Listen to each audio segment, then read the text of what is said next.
नमस्कार दोस्तों, आज हम जानेंगे बायतू विधायक श्री हरीश चौधरी जी के बारे में। साल 2009 श्री मानवेंद्र सिंह जी के सामने पहला संसदीय चुनाव लड़ा और 1 लाख अधिक वोटों से विजय प्राप्त की। 2014 में वसुंधरा की मूस की लड़ाई में हरीश जी तीसरे नंबर पर रहे। साल 2018 का चुनाव हरीश जी के लिए बहुत महत्वपूर्ण था। लगातार क्षेत्र से बाहर रहे, जिसके कारण हरीश जी के सामने बहुत चुनौतियां थी। बायतू के युवा हनुमान जी बेनीवाल के साथ उनकी पार्टी RLP में जुड़ चुके थे। युवाओं को लुभाने के लिए कई हथकंडे अपनाए। बाटाडू में ट्रैक्टर की सवारी की तो परेऊ में नवजोत सिंह सिद्धू की रैली करवाई।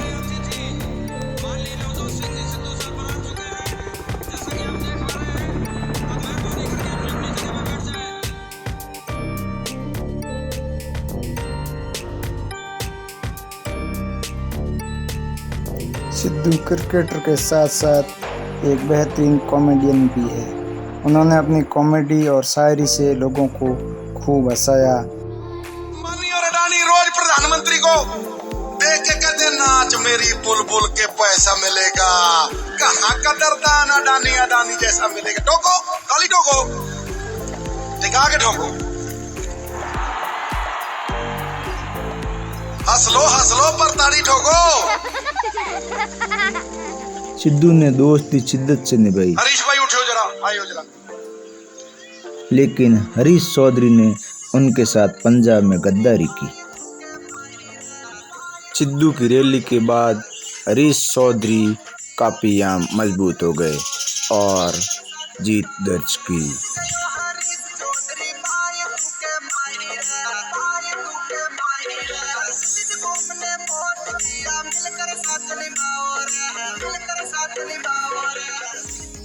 जीत के बाद हरीश चौधरी राजस्व मंत्री चुने गए, लेकिन आरोपों के चलते मंत्री पद से हाथ धोना पड़ा और इधर पंजाब में प्रभारी बनाए गए।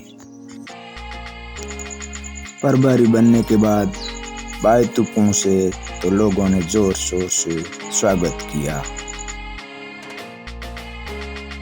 सिद्धू ने शिद्दत से दोस्ती निभाई, लेकिन पंजाब में प्रभारी रहते हरीश चौधरी जी ने सिद्धू के खिलाफ आला कमान को कई शिकायती लेटर लिखे।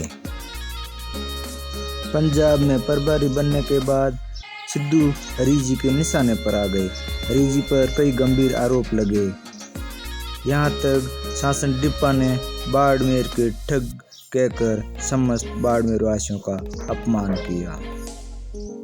कैप्टन अमरिंदर सिंह और जसबीर सिंह ने भी कई आरोप लगाए। हरीश चौधरी पर पंजाब में टिकटें बेचने एवं कार्यकर्ताओं को उकसाने को लेकर कई गंभीर आरोप लगे। परिणाम स्वरूप पंजाब में कांग्रेस को हार का मुंह देखना पड़ा और आपने सरकार बनाई। कांग्रेस सिर्फ 18 सीटों पर अटक गई और इधर हरीश चौधरी के विधानसभा क्षेत्र बायतू में अमर गोदारा के साथ घटी घटना ने समस्त बायतू वासियों को झकझोर कर रख दिया। पंचायत में भ्रष्टाचार के भंडाफोड़ से खपा सरपंच ने अपने गुर्गों से हमला करवाया और दोनों पैरों में कीलें गाड़कर हाथ पैर तोड़ दिए। के अंदर अपराध और अपराधियों का हौसला इतना बुलंद है कि अब अपराधी बेखौफ होकर जन की आवाज उठाने वाले किसी पर भी हमला कर सकते हैं।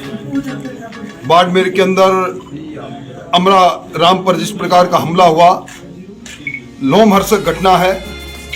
RTI का एक एक्टिविस्ट जो सरकार के भ्रष्टाचार और शराब माफियों के खिलाफ जानकारी लेकर जनता तक पहुंचाता था, प्रशासन तक पहुंचाता था, उस पर इस प्रकार का हमला, हाथ और पैरों में कील लगा देना और उसके पश्चात भी अपराधियों को कहीं न कहीं संरक्षण मिल जाना, इससे बड़ा दुर्भाग्य कुछ हो नहीं सकता। पैरों में 6-6 सरिया आर पार कर दी जाती है। अगर कोई टैक्स पेयर के पैसों की बर्बादी और हेराफेरी उजागर होता है तो पीट पीट कर हाथ पैर तोड़ दिए जाते हैं। बाड़मेर के आरटीआई कार्यकर्ता अमरा राम के साथ ऐसा ही हुआ था। इनके साथ जो हुआ वो इतना खौफनाक है कि अब शायद ही कोई राजस्थान में धांधली के बारे में बात करने की भी हिम्मत करे। आरोप तो यहाँ तक हैं कि पीड़ित ने अपने बयान में जिस नगाराम का जिक्र किया है उसका नाम गिड़ा थाने की हिस्ट्री शीटर की लिस्ट में है, लेकिन थाने में लगे बोर्ड से उसने अपना नाम रसूख का इस्तेमाल कर हटवा दिया। गिड़ा थानाधिकारी और राजनेताओं के इस गठजोड़ को लेकर कई सवाल खड़े हो रहे हैं। और कुछ पंचायत से संबंधित कार्यों की मांगी थी और उससे संबंधित इनका कहना है कि वो लोग हो सकते हैं जिन्होंने इसे मारपीट की है, तो उस पे पुलिस उस एंगल को देखते हुए उन लोगों को भी गिरफ्तार करेगी। अगर और जिसका भी इन्वॉल्वमेंट है, जिन्होंने घटना की है या जो इस घटना के पीछे हैं, जो इस घटना का मास्टरमाइंड है, जो वहां पे मौजूद नहीं भी हों लेकिन जिन्होंने प्लानिंग की है, उन पे भी कार्रवाई करेगी। एसपी दीपक भार्गव के एक्शन में आने के बाद गिड़ा थानाधिकारी की रणनीति धरी की धरी रह गई, क्योंकि इस पूरी वारदात में गिड़ा थानाधिकारी को सब कुछ पता था। गिड़ा थानाधिकारी को पल पल की जानकारी थी और बदमाशों ने गिड़ा थानाधिकारी को भरोसे में लेने के बाद ही इस वारदात को अंजाम दिया। पाठशाला सबसे पहले राजस्थान का चैप्टर, क्योंकि वहां अगर कोई भ्रष्टाचार के खिलाफ आवाज उठाता है तो पैरों में कील ठोकने की खबर आती है। अगर कोई सरकारी योजनाओं में धांधली सामने लाता है तो पैरों में 6-6 सरिया आर पार कर देने की खबर आती है। अगर कोई टैक्स पेयर के पैसों की बर्बादी और हेराफेरी उजागर करता है तो पीट पीट कर हाथ पैर तोड़ दिए जाते हैं। जो भ्रष्टाचार के खिलाफ आवाज उठा रहा है, जो सरकारी योजनाओं में धांधली बता रहा है, जो हमारे आपके पैसे का हिसाब बता रहा है, ऐसे शख्स को इनाम मिलना चाहिए, मेडल मिलना चाहिए, सम्मान मिलना चाहिए। तो ऐसे शख्स को सुरक्षा मिलनी चाहिए, इनका हौसला बढ़ाना चाहिए, इनसे सीखना चाहिए। लेकिन राजस्थान, जहां कांग्रेस की सरकार है, उस राज्य में उल्टा ही हिसाब चल रहा है। ये तस्वीरें आप देखेंगे, आपकी रूह कांप जाएगी। किस तरीके से भ्रष्टाचार के खिलाफ आवाज उठाने वालों को अधमरा कर दिया जाता है। इतनी भयानक तस्वीर है, जितना दिखा रहे हैं उसको देखकर आपकी हालत खराब हो रही है। पूरी दिखा देता तो क्या होता, आप सोचिए। रात को नींद नहीं आती आपको। यह राजस्थान में हुई है घटना। सरकारी योजनाओं में धांधली बताने वालों की टांगे तोड़ दी गई। बाड़मेर के आरटीआई कार्यकर्ता अमरा राम की तस्वीरें हैं ये। इनके साथ जो हुआ वो इतना खौफनाक है कि आज के बाद राजस्थान में कोई धांधली के बारे में बात करने की हिम्मत जुटा पाएगा क्या, बताइए। धांधली होती रहेगी, आंखें बंद कर लेंगे, कान बंद कर लेंगे, जुबान बंद कर लेंगे, क्योंकि ये तस्वीर याद आएगी। जान किसको प्यारी नहीं है भाई? कौन जान देकर ये आपके लिए और हमारे लिए लड़ाई लड़ेगा?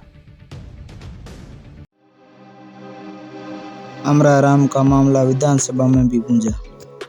मुख्य जो साजिश करता है सरपंच, वो अभी भी खुला घूम रहा है और मानवाधिकार कार्यकर्ता को धमका रहा है, मारने की धमकी दे रहा है। तो मेरा आपसे निवेदन है कि मुख्य साजिश करता सरपंच, जिसको संरक्षण प्राप्त है, पूर्व मंत्री कांग्रेस और बड़े नेता बीजेपी के, उन सभी लोगों के संरक्षण में घूम रहा है, उसको तुरंत गिरफ्तार। 21 दिसंबर की जिस घटना का जिक्र आपने किया, मैं खुद अध्यक्ष महोदय 22 दिसंबर को जोधपुर में जाकर इस अमरा राम से मिलकर आया। मारपीट हुई, अपहरण हुआ और अपहरण के पश्चात हाथ पैर तोड़ के ईसा मसीह को जिस तरह क्रूसीफाई किया गया था उस तरह क्रूसीफाई किया गया, पेशाब पिलाया गया। और जो एफआईआर दर्ज हुई अध्यक्ष महोदय, मैं उसका निवेदन करूंगा। एफआईआर नंबर 274/2021 डेट 22-12 दिसंबर। पर्चा बयान के आधार पर मंत्री महोदय अमरा राम ने कहा कि मैं गांव जा रहा था, मेरा अपहरण हुआ और एक स्कॉर्पियो में 8 आदमी थे। 6 आदमियों ने मुझे पकड़ा और मेरे हाथ पैर बांधे और उसके बाद मेरे से मारपीट की और मेरे हाथ और पैरों पर तोड़ने के बाद कीलों से मुझे टांगा गया। और उसने नामजद एफआईआर में कहा है, वो बात कर रहे थे, नागराज, बंकाराम, मानाराम को परेशान करने का परिणाम अब तू भुगत ले। मैं निवेदन करना चाहूंगा, मेरी इतनी सी मांग है, 8 हमलावर थे, 4 षड्यंत्रकर्ता थे, सिर्फ 4 गिरफ्तारी हुई है।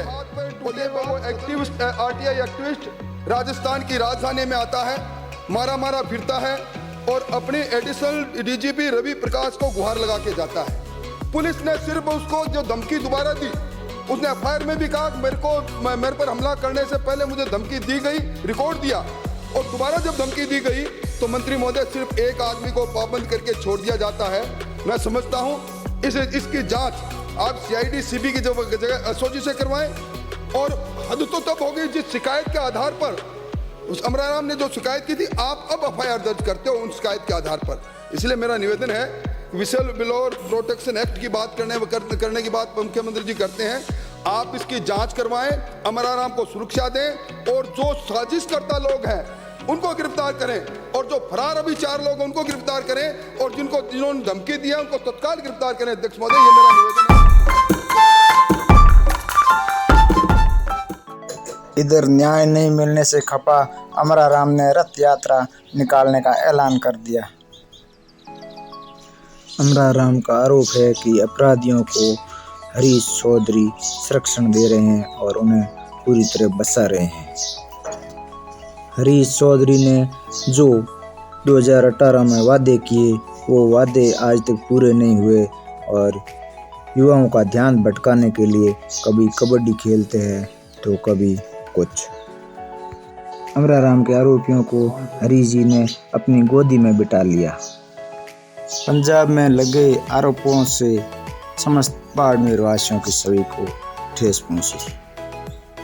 सबसे बड़ा सवाल, अमर गोदारा के हमलावरों ने पंचायत की शिकायतों के कारण हमला करना स्वीकार किया, तो अभी तक षड्यंत्रकारी गिरफ्तार क्यों नहीं हुए? इधर अमराराम का मामला अभी शांत हुआ ही नहीं था कि जोर शोर से शिक्षकों की कमी को लेकर आंदोलन शुरू हो गए। 4 सालों में हरीश जी ने बिल्कुल भी बायतू की जनता पर ध्यान नहीं दिया। परिणाम स्वरूप आंदोलन शुरू हुए। शिक्षकों की मांग होती है तो वहाँ से टीचरों को, जहाँ इनका बूथ कमजोर था वहाँ के टीचरों को हटा के जहाँ अपना मजबूत बूथ है वहाँ पे लगा रहे हैं। ये गंदी राजनीति है, हम नहीं चाहते हमारे।